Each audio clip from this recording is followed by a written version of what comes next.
എല്ലാവരും പൂജ ഹോളിഡേ ഒക്കെ കഴിഞ്ഞിട്ടുണ്ടാവും അല്ലേ? ആയുധ പൂജയ്ക്ക് കയറിയ ഗ്യാപ്പിലായിട്ട് ഞാൻ കൃഷിപ്പണിക്ക് ഇറങ്ങിയിട്ടുള്ളത്.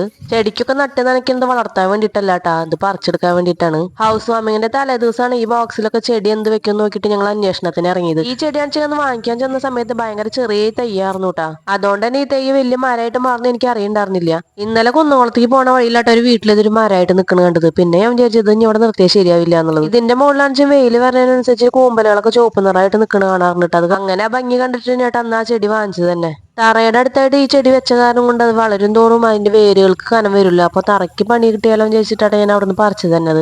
നമ്മുടെ ഈ സൈഡൊക്കെ ഇതാ അന്ന് ഓണത്തിന് വൃത്തിയാക്കിയതാട്ടെ. ഇപ്പൊ ഇതാ കാടുമൊന്തയായി പോലെയായിട്ട് നിൽക്കുന്നത്. അപ്പൊ ഇന്നത്തെ പണി പുല്ല് പറയും കൂടി ഉണ്ടായിരുന്നു നമുക്ക്. ബോക്സിന്റെ ഉള്ളിൽ നിന്ന് പറിച്ച ഭാഗത്ത് ഇനി പുതിയ ചെടി വേറെ നടണ്ട. അതിനുള്ള പരിപാടികളായിട്ട് പഠിത്തം നടന്നുകൊണ്ടിരിക്കുന്നത്. ചട്ടികളൊക്കെ നോക്കി തിരഞ്ഞു നടന്നപ്പോ ഈ സ്പൈഡറിന്റെ ചെടിയായിട്ട് എനിക്ക് വെക്കാൻ കിട്ടിയത്. വീട് പണിക്ക് മുന്നേ രാഗി തന്നിട്ടുണ്ടായിരുന്ന 2 തൈകളായിരുന്നു. 2 തൈയിൽ നിന്ന് 3 തൈയായിട്ട് എനിക്ക് കിട്ടി. കറക്റ്റ് ഭാഗത്തിന് 3 ബോക്സിലേക്കായിട്ട് വെക്കാൻ കിട്ടി എനിക്ക് അങ്ങനെ. എന്തായാലും ഈ ചെടിക്ക് അധികം വേറൊന്നും പോവാത്ത കാരണം കൊണ്ട് നമുക്ക് വലിയ പ്രശ്നം ഉണ്ടാവില്ല എന്ന് വിചാരിക്കണം. അപ്പൊ ദ ഷോ വാൾവിന്റെ അടുത്ത് 3 ബോക്സിൽ സ്പൈഡറിന്റെ ചെടി അങ്ങനെ ഫില്ലാക്കി. നമ്മുടെ അങ്ങനെ കുഞ്ഞു കുഞ്ഞു വിശേഷങ്ങളൊക്കെ ഇഷ്ടമാണെന്ന് സപ്പോർട്ട് ചെയ്ത് ഫോളോ ചെയ്തേക്കണേ. നാളെ ഒരു പുതിയ വീഡിയോ ആയിട്ട് വീണ്ടും കാണാം.